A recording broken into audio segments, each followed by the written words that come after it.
All right, everybody. Welcome to this month's Facilitation Masterclass. I am your host, your guide, your facilitator for today. My name is Marley Williams.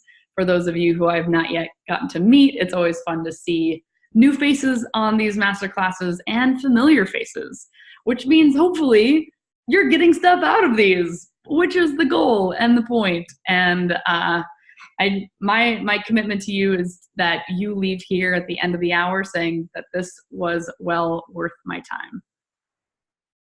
And isn't that what we want people to say at the end of whatever training, event, workshop we're creating, that the greatest gift that I think people can give us is their time, right? It's an unrenewable resource.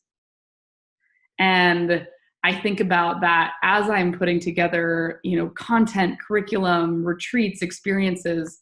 How do I do the best job that I can to set myself up for success and set the group up for success, for everyone to walk away saying that was well worth my time. And a big part of that is what we're going to be talking about and exploring today, which is really about creating opportunities for integration, application, and therefore leading to our goal, which is transformation. And so this is the fifth pillar of the transformational facilitation framework. If you don't have a notebook, I invite you to grab a notebook. Monk, I always like to see, I want to see your notes from these classes. It'll help me, I think. So yeah, grab a notebook, grab a pen, and I also wanted to set our community agreements, which we always do at the beginning, which is really about creating that container for transformation to occur. And because these masterclasses are short, my community agreements are pretty tight. It's just to be open, being open to learning something new. Maybe you hear something you've already heard before, but you hear it today in a new way. Or you're in a different place and there's a different place for it to land within the context of your work. So open heart, open mind, to be present as you can. I know that sometimes when I'm on these webinars and master classes, I have like 8 windows open, things are dinging and phones are buzzing, and it's really hard for me to be present. So I invite you to do whatever you need to do to be as fully present, fully engaged as you can. And then the last one is to be engaged. I always like to pretend that we're all in the same room. We're all sitting in my living room getting to geek out and talk about facilitation. And so I'm going to ask questions, use the chat box, invite people to raise their hand and participate and engage as much as possible, given that we're using all this technology to connect across all of the lands and all of the oceans. It's always fun to see the reach that these things get. So be open, be present, be engaged. If you're down with that, for those of you who I can see, just give me a little visual thumbs up. We're all on the same page. Beautiful, beautiful. So one of my favorite questions I always start with is, what inspired you to be here today? What inspired you to take the time out of your day? And what are you hoping to learn? So either you can answer both. What inspired you to be here today? And what are you hoping to get out of our time today? Because we have a small enough group, I can make sure that you get your questions answered, or that we get to explore those. So feel free to use the chat box, or if you're like a verbal processor, an external processor like me, you can raise your hand and you can share. I'd love to hear at least from a couple people.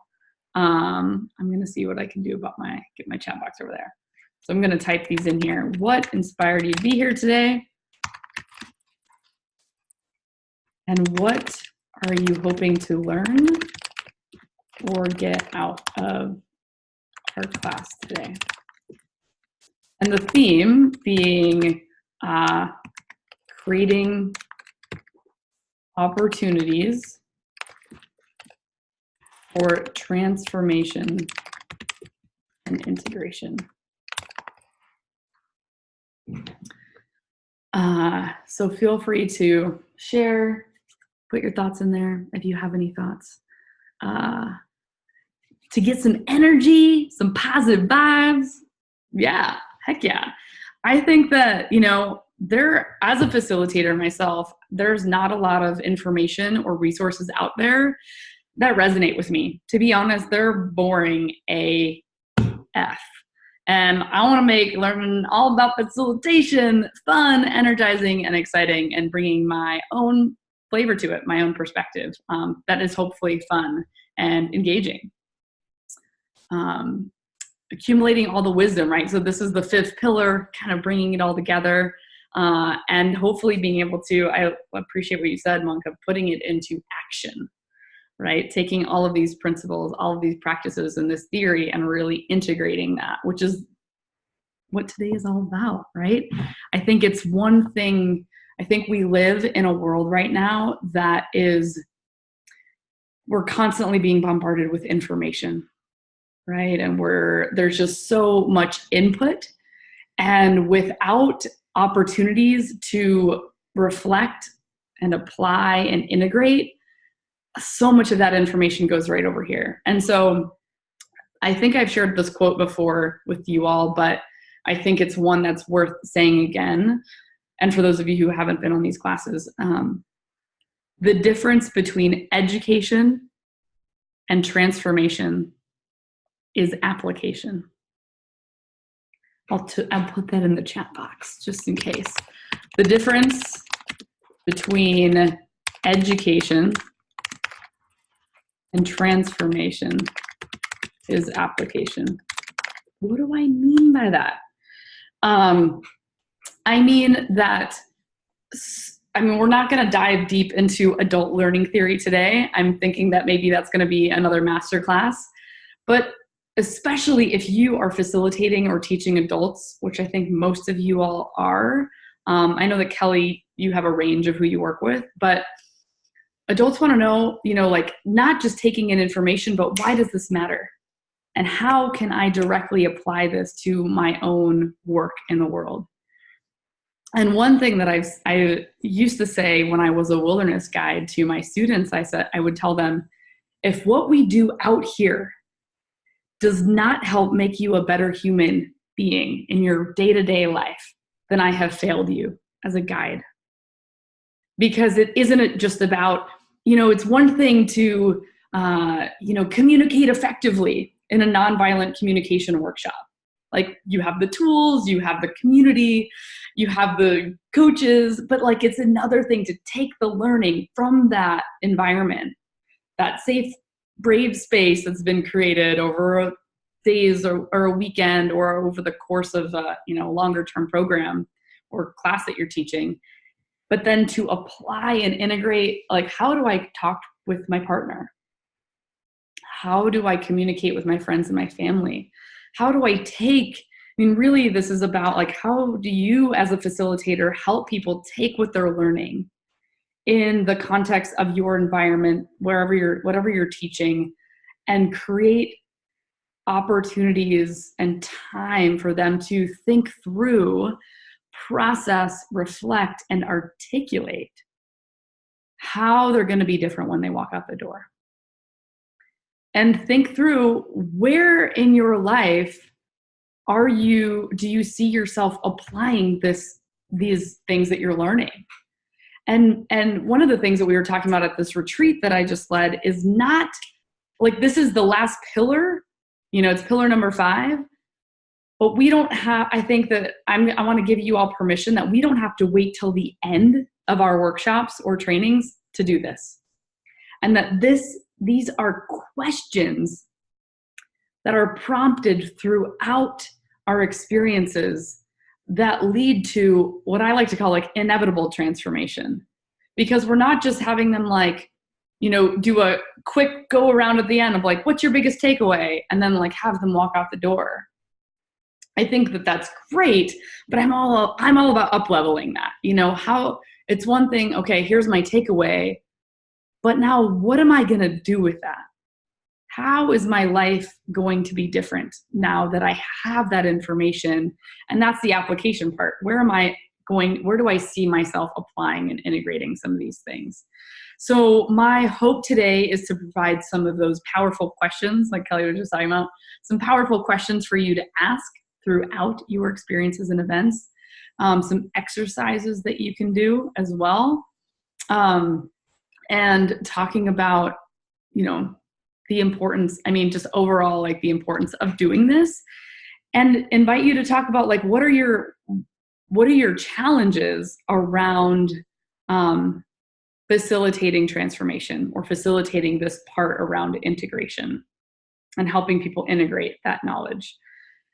And that's kind of where I want to start, so that I can address like, what are the challenges or what are the things that you have found have gotten in the way for you around this particular piece. So again, this is another question that I'm going to ask you to play with and to reflect on. So what challenges have you faced or experienced that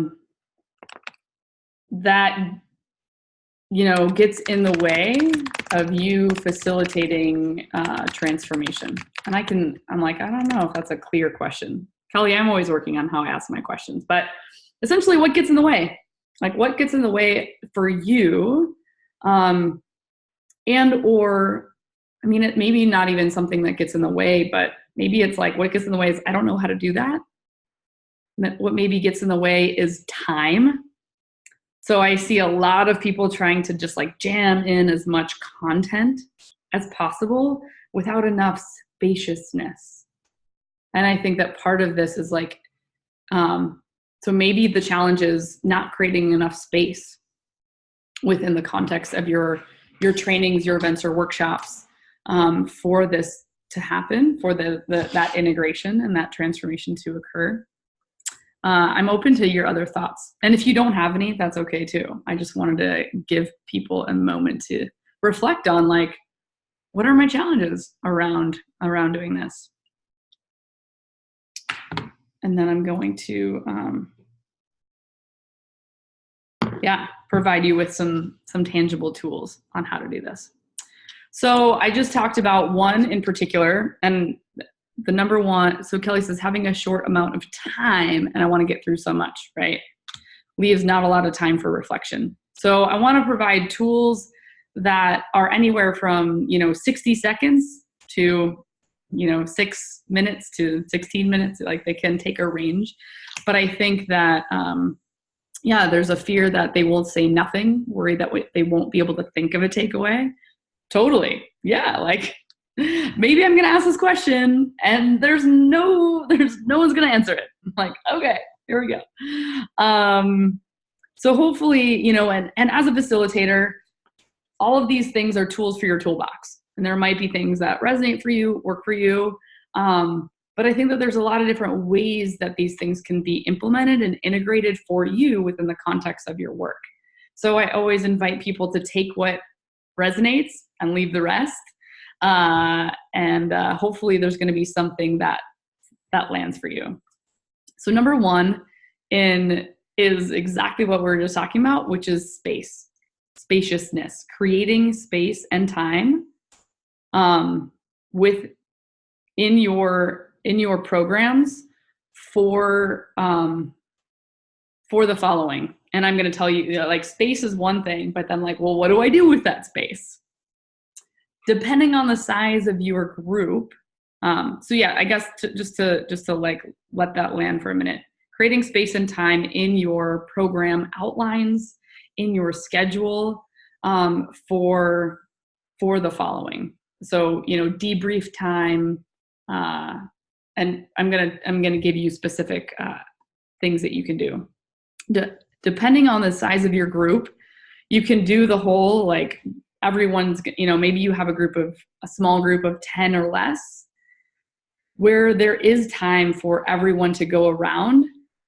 And I would call that like I'm trying to think of a name, but like where you just essentially you ask the whole group a question, like what, for example, everyone's going to go around the circle. And this might be, I want to address what Alana was just asking. What if no one answers? So I'm going to start with this one instead of the go around. 60-second free write. So some people are internal processors. So what is giving people a 60-second free write on what have you learned so far for 60 seconds? Free write, go for it, what are the things that you have learned so far? Then you can either from there, depending on the size of your group, do a pair share, small groups, or all group share. So this is like, I'm getting the 60-second free write gives people an opportunity to internalize the learning. And some people just need a minute for processing. Then people get to, so there's a writing component. And then I get to verbalize, either with one person, with a group of 3, with a group of 4, or with the whole group. Obviously, if you have 50 people, you can't have everyone go around and say what's one thing you've learned? But there are ways to do that, in one sentence. What have you learned today? The up level to that is, and how are you going to apply that in your life? So it's one thing to say, what have you learned? It's like, again, that's the knowledge, that's the information. What have you learned? How will you apply that? So those are, that can be like a 60-second or even a 2-minute free write where those are the 2 prompts. What have you learned and how will you apply that in your life? Then they get to share that with a partner, because it's like, sometimes people don't share in big groups because they haven't had that time to process and reflect on that experience so far. So you're giving them an opportunity to do that. I think that we assume that people will just naturally reflect, but they won't. But they will if you prompt them. If you give, I always talk about this, like the power of a prompt. It's magical. Many of you have heard, so we talked about space, 60-second free write, 60 seconds to 2-minute free write, pair share, small groups, all group share. Then the other thing that you can do is what many of you have heard is using metaphor. So one of the metaphors that I use all the time in my workshops is, we'll get to the end and there's like a lot of times you have a lot of information that you're sharing with people. And at the end saying, so the metaphor, I know that many of you have heard this, I'm just going to do it again because it's a good one, is that the idea that it's really easy to leave these experiences feeling overwhelmed with all of the information you've taken in and then not do anything with it. My commitment to you as a facilitator is that you leave here with what I call the 1-degree shift. And the 1-degree shift idea is that if you are on a sailboat and if you change the course on your sailboat just 1 degree, and I do this with my hands, I show them the little sailboats, just 1 degree over the course of hundreds of thousands of miles, you can end up in a completely different place. So I'm going to invite you to reflect and write down, what is your 1-degree shift going to be when you leave here? Meaning, what is the smallest change that you will make, will you commit to making, that you believe will make the biggest difference for you? And talking about, I like the idea of sustainable change and sustainable transformation over time, rather than like, I'm going to try to, sometimes people go to like a wellness workshop, and like at the wellness workshop, it's like, eat raw food, do yoga 8 times a day, like do all the meditate for 2 hours. And I'd rather have someone leave, and sometimes having examples, I'd rather have someone leave here committing to doing 2 minutes of meditation tomorrow. And that's your 1-degree shift. A really fun 1 degree shift that someone shared with me after a workshop. It was all about her big takeaway was around confidence and being bold, right? Which these are pretty vague concepts. And I said, well, how are you going to practice being more confident in your life? And her 1 degree shift was, she's like, I'm going to wear one pop of color in my clothing, like in my outfits or whatever, when I get dressed, because she normally wears like all black and gray. And she, and then she was posting all these pictures of like bright yellow earrings or like a fun, colorful scarf. And she said that all of a sudden she got like compliments from people, and people noticed her that didn't notice her before. And she felt seen in this way, and therefore like felt more confident. And like, what a fun 1 degree shift, where it's like, I'm going to wear some fun, clothes. Like sometimes it doesn't need to be profound, but for her, that was that was a tangible thing that she could do to build more confidence, right? So if someone leaves and says, I want to be more confident in my relationship. Like, I think as a facilitator, being willing to dig deeper with what does that look like? What is a tangible, actionable thing that someone can do when they leave here? So using some sort of metaphor like the 1 degree shift, and then the same thing as far as like, the free write, pair share, all of that. The other one is action, and this is like leading into what I call like action and accountability. And this depends on the nature of the work that you all do. So it's one thing to say that I'm gonna, like, whatever, this one woman, I'm gonna wear a pop of color, but like, who is she? Is there any support outside the container of what you're holding and creating? So maybe, sometimes I've asked people, like, what's one action you are going to take and commit to in the next week that will help you apply and integrate what you learned here today? And write that down on a like blank sheet of paper. And then also write your name and some way of contacting you. You can choose phone, number, email address. And I have people crumble up the paper. Maybe some of you have done this or seen this before, but I call it, and then it becomes like a giant snowball fight where people take this piece of paper and they're like throwing it all around the room and like picking them up. Then you pick one up at the end. Hopefully that's not yours. And then I invite people to contact this person in a week and say, like, did you do the thing you said you were going to do? Because it's easy to like go around a circle and say, I'm going to do blah, blah, blah, blah, blah. But again, how do you set your group and your people up for success to actually do the things that they say they're going to do? And accountability is a huge piece of the puzzle. And if you have longer term programs, I have a year-long group program where people have accountability buddies and accountability partners. So they're not just like left to their own devices. It's really about like, how do I set people up for success to apply, take action, and integrate what they're learning here? So action and accountability can look like the snowball fight. Sometimes when I've done a similar thing without the snowball fight part, where one of the exercises that I do is I have people like envision themselves in their life 1 year from today. And then, that's like a big picture. It's like, it's awesome to have this big vision, but it can also be really overwhelming. So I ask people, what's your 1 degree shift? Go back to the metaphor. And what's one action you're going to take this week that's going to get you closer to that vision?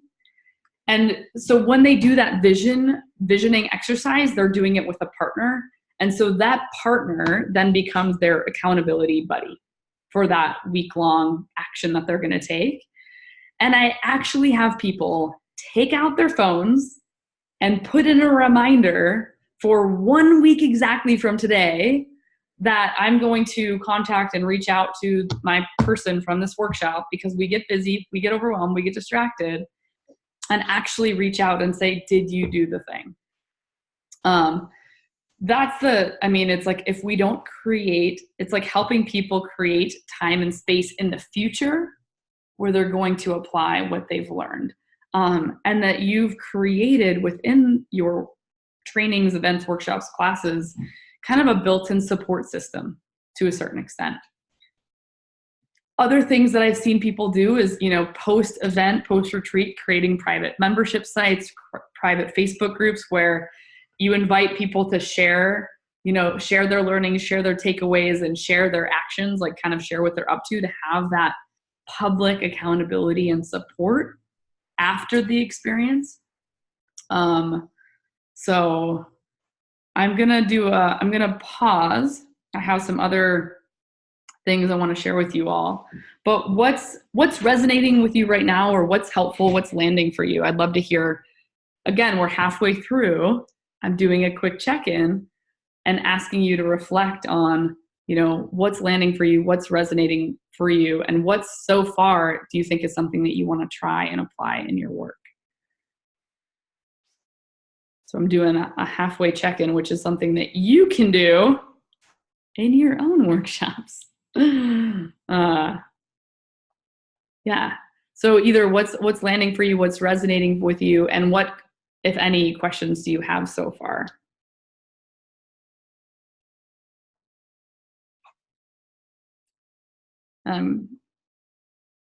Feel free to raise your hand or type in the chat box. And if not, I'll just keep going, and it's all good.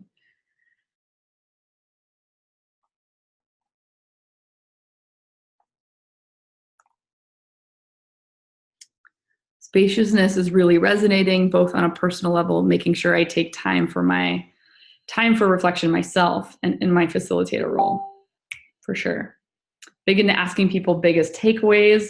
I think it is a great and fun way to keep the group engaged and reflect on their learning. Beautiful, beautiful. So I think that again, like the experiential, I was wanting to find, I had it pulled up earlier. Maybe I can do a screen share if I can find it. On the experiential learning cycle, which maybe some of you have seen. Let's see if it's in my downloads here. If I can find it real quick or not. Okay, maybe not. Here, I'm gonna Google it real quick and show you. The experiential learning cycle. And again, I'm not gonna do a whole bit on this, but I think it's valuable to see because it's part of this transformation station that we are talking about.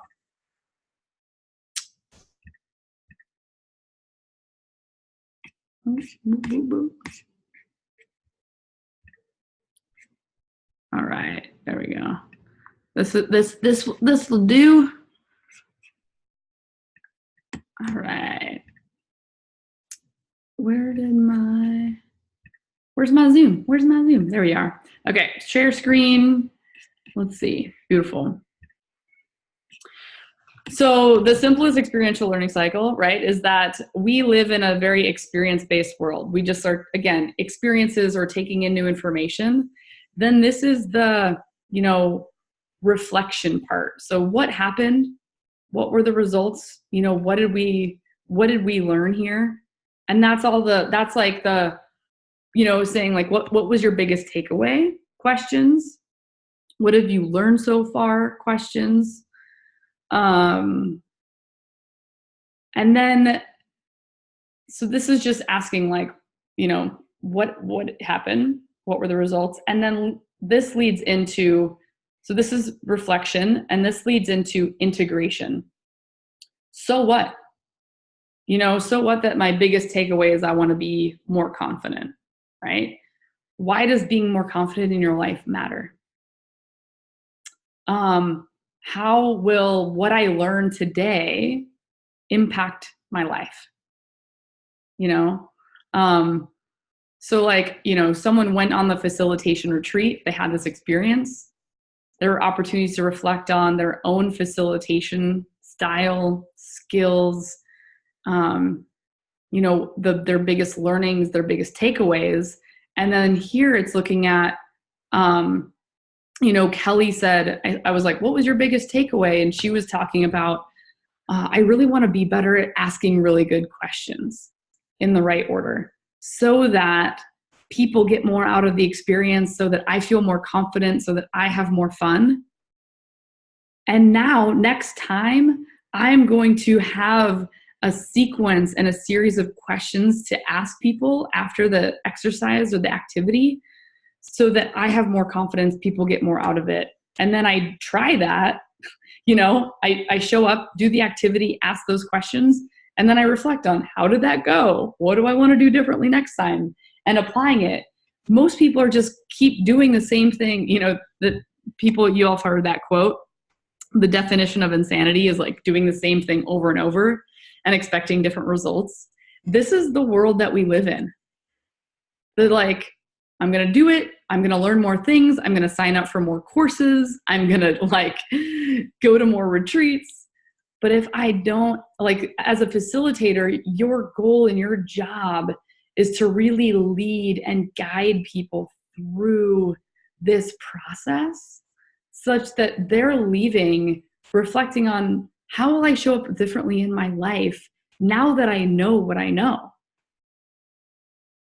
So there's the what, so what, now what framework. I'll show you one more because sometimes that one resonates with people. There's one more that I'll show you that's very similar to that as well.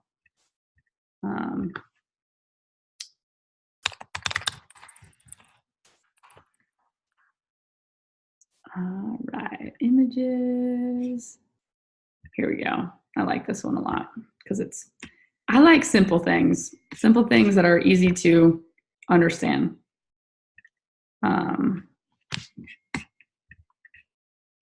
So I'll do a share screen again, and then I'll show you this one.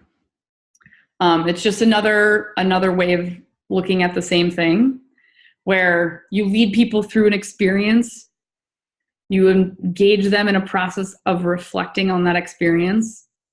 And those reflections, right, were the 60-second free write, pair shares, small group shares, all group shares, any way for them to reflect. The generalized part is like, again, how does what I learned here apply to my life? And then actually applying it to my life.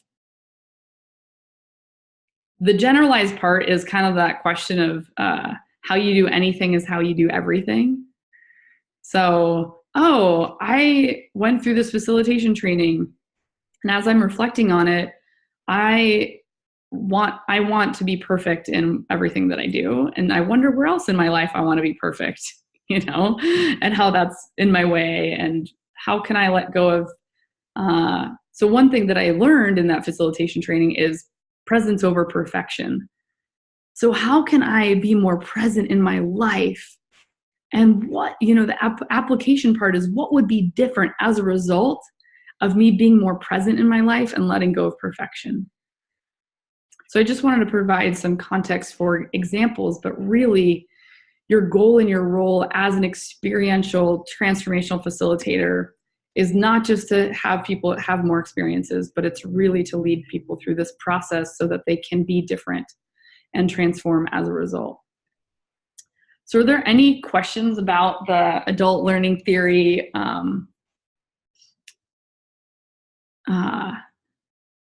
anything like that I can answer before providing a few more tools that I have here? Okay, I'm going to run through these pretty quickly, but I'm in the process of working on a curriculum, and part of the curriculum and the guidebook for facilitators that I'm creating will have all of these activities and exercises in them. So another word for this, people use like the idea of debriefing, right? So people have an experience and you debrief that experience. So I'm going to share with you a few examples of exercises or activities. One that I call Rosebud Thorn. So this is a way to debrief the day with participants that maybe you're working with over the course of a longer period of time, or it could just be at the end of a workshop. Your rose is like a highlight of the day, the best part of your day, like your most favorite part.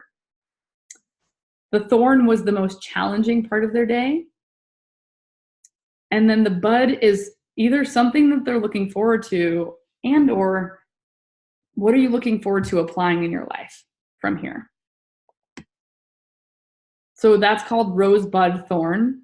Best thing, hardest thing that you're looking forward to, or how you want to apply this in your life. Another one is, I love, as far as metaphors go, if you're doing stuff in nature or outside, having an item, like doing a nature walk and inviting people to find an object that represents their experience. And just having sometimes silent, allowing people just some spaciousness and some silence to process and reflect on their experience alone, and then finding an item or object that represents that, coming back together in a group.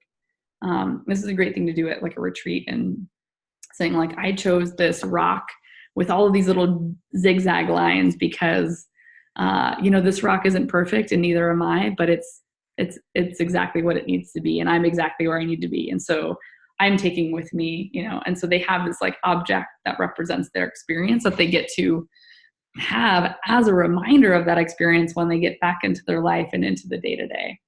So that's one that I use a lot of on my more wilderness or nature-based outdoorsy retreats and experiences, that they have this item to represent their experience.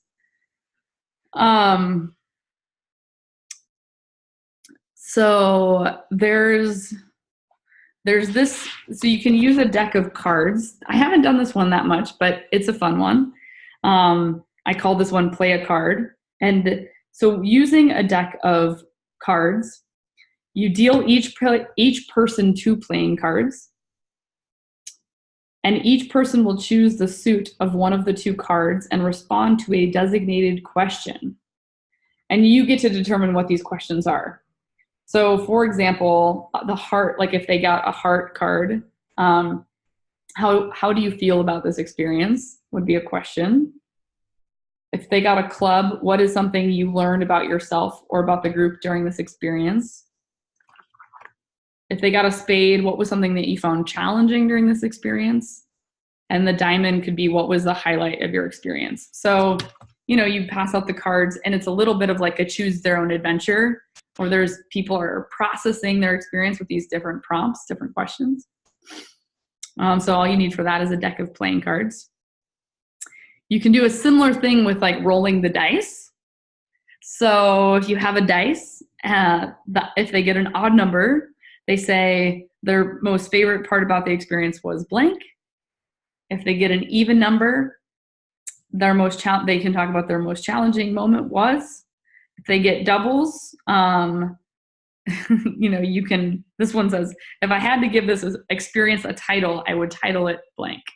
But those are kind of you can have your own prompts for, the playing cards or rolling the dice. I like this one. I'm just reading the book that I wrote years ago for outdoor guides, outdoor trip leaders. So this one's called Body Parts.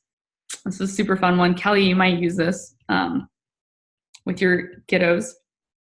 Let the group know what the essentially there's head, heart, hands, and feet.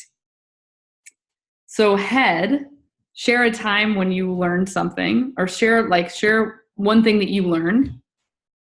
Your heart is talking about a time during this experience where you felt really good, felt really connected.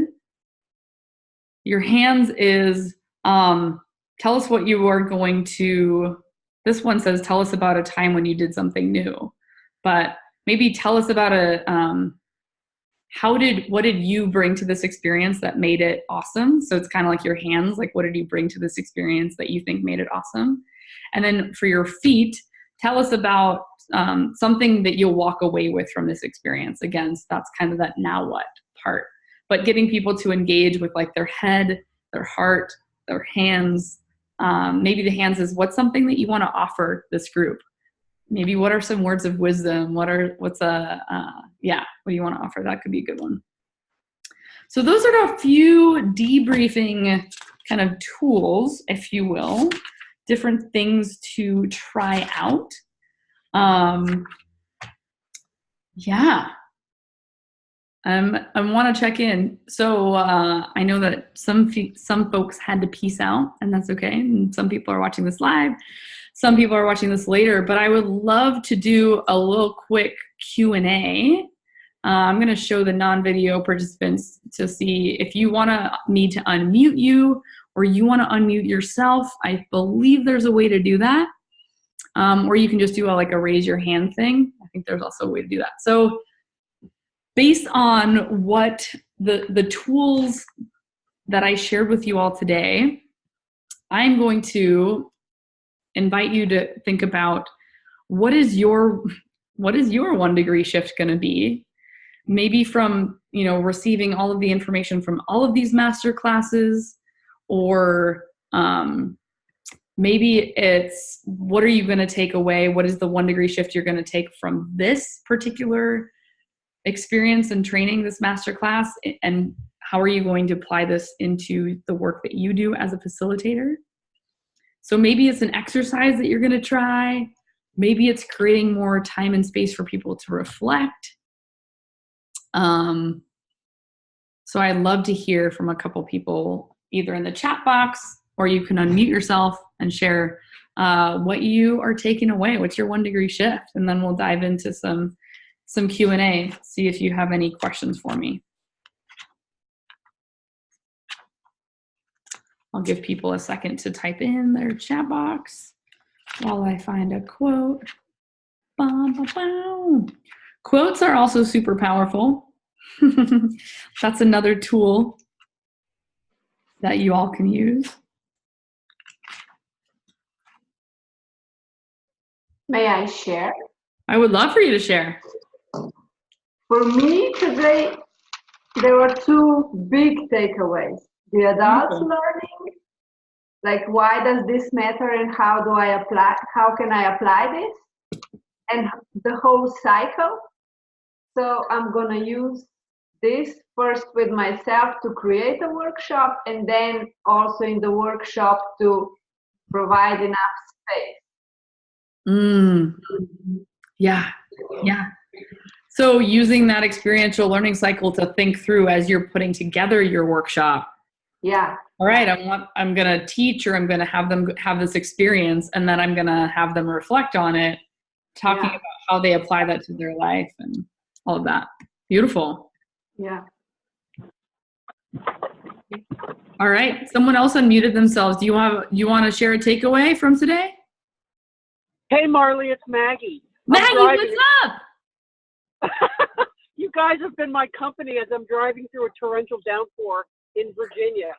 Beautiful. Awesome. Yeah. This has been great. My big takeaway is the spaciousness.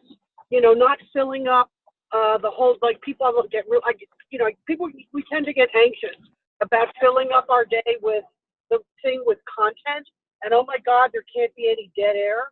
But I think having the spaciousness and letting people have some room to write or do a thing. I'm doing a workshop next month about writing people's about page. So there's going to have to be that, and getting myself to be okay and relaxed enough to let that be there, right? And not freak out that something is going wrong because the room is quiet. Yeah. And realizing that everyone processes information differently. And when you provide that spaciousness for people, it can either feel awkward or it can feel like a breath of fresh air. Yeah. In fact, I got feedback from my last web content about page writing workshop they wanted like more time to write because I want them to actually end up with a thing. So the onus is going to be on me to be okay with the spaciousness. And maybe it's even about checking in, you know? Right. About just saying, how's everybody doing and not getting anxious about it. So like self-management is how we call it. Right. Yeah. Yeah. But this is good. But I also like there's a way to revisit the, you know, more than just, oh, what was your big takeaway, right? But I loved all your suggestions for alternative ways, like, and so what? So you had a takeaway, so what, right? Right. Yeah. How is that takeaway going to matter and apply to your life? You know, what's going to be, I mean, I love the question, what will be different when you walk out this room? Yeah. And it actually made me think of something, you know, because I've been thinking this about web content. I said, you know, like your web content is not different from you as a person. But that really popped up for me listening to you talk about this. And it's like, right, remember to remind people that their voice on their web content and their about page is who they are when they say it out loud too. Right. And so having maybe an exercise at the end where they say it out loud and it gets integrated into their molecules. Yes. I think that anytime people can be, you know, publicly state their thing, like I am committing to this group that I'm going to whatever, have my website up by next week, or I'm going to have the dates for my next workshop, you know, and naming that action in some sort of public way, it provides a little bit of it's the fuel for the fire, you know? Yeah. And some public accountability and support, saying like, this is what my commitment, and this is the support and even inviting people to say, what support do you need from us, if any, to make that happen. And having like, you know, buddy up and share the thing. So great. When your about page is published, everybody, we're going to like buddy up, and here's where we're going to share it with everybody so we can all see how awesome it is. Yeah. Yeah. I love it. But this is awesome, Mar, really. Beautiful. Thank you. So happy you're here. So good. Any other ahas, insights, or takeaways and ways that you are going to apply this into your work after this masterclass? Maybe let's try to hear from one more, or any questions about anything that I shared today. I know that goes by fast, which is good. I hope it goes by fast. It goes by fast for me. So if you do have any other takeaways, 1 degree shifts, or questions, I would invite you to put those in the chat box on the side here. And I did want to leave some space here at the end to talk a little bit about what's coming down the pike here for continuing to really develop this transformational facilitation framework. And I'm really excited to share with you all that I am creating a 6-month-long transformational, I'm calling it the Transformational Facilitation Academy. And this is a 6-month-long facilitation mastery training with me and 10 other badass facilitators over the course of 6 months. So it'll be February through July of 2019. And I wanted to show you all and talk with you all a little bit about it, because I just literally today put up the website. And so I'm feeling super, super stoked. Just to continue, and some of you might know that we just had our first transformational facilitator retreat this past weekend, and 4 days is awesome. And I was like, well, what if we had 6 months to dive even deeper into this work? So I'm going to pull up this page, make sure it's loading and it works. Dun, dun, dun. So I'm going to put the link in the chat box over here. I will also send an email. How enrollment works is that I'm will be accepting applications on a rolling basis. So, if this is something that you're interested in, you're the first to be able to know about this and the first to be able to apply to join me for this program. It includes both in-person live experiences and virtual. So it's kind of a blend. We have 3 in-person trainings in Portland, Oregon. I think I'm going to do it at the Wayfinding Academy, which is this awesome alternative college here in Portland. And the first one is February 8th through 10th. And then that one's going to be, it's not an overnight retreat, but then we're going to have a middle training in April. That's a 4-day all-inclusive retreat experience where we're going to be overnight, spending the night with each other. And then we'll have our final training and graduation ceremony July 19th through 21st in Portland. And then in between, we're going to have master classes like this every other week. So twice a month master classes, one-on-one coaching with me, as well as a mastermind call every month to talk through and brainstorm workshops, things that you're working on to get support for what you're up to in the world. So really, really stoked about this program. Like I said, I'm putting together all of my 15 years of experience and actually creating a guidebook, a training, a framework, a curriculum, and bringing it to the world in this way. So if you have any comments, thoughts, questions, if you want to know any more information, you can go to the website. Applications open literally today, right now. I wanted to announce it to everyone in this community first. And I'm like, if what happened on that retreat can happen in 4 days, I'm like, what's going to happen in 6 months as we work together on just elevating, up-leveling, and enhancing our ability to facilitate transformational events, retreats, and experiences. So with that, our masterclass is officially complete for today, but I will stay on here and love to answer any questions you might have, hear any other takeaways you might have, questions about the masterclass and or questions about the academy that's going to be coming up here starting in February. So thanks to everyone who joined this live. Thanks to those of you who are watching this later. And if there's anything that I can do to support you on your transformational facilitator journey, feel free to reach out and let me know. All right. Peace.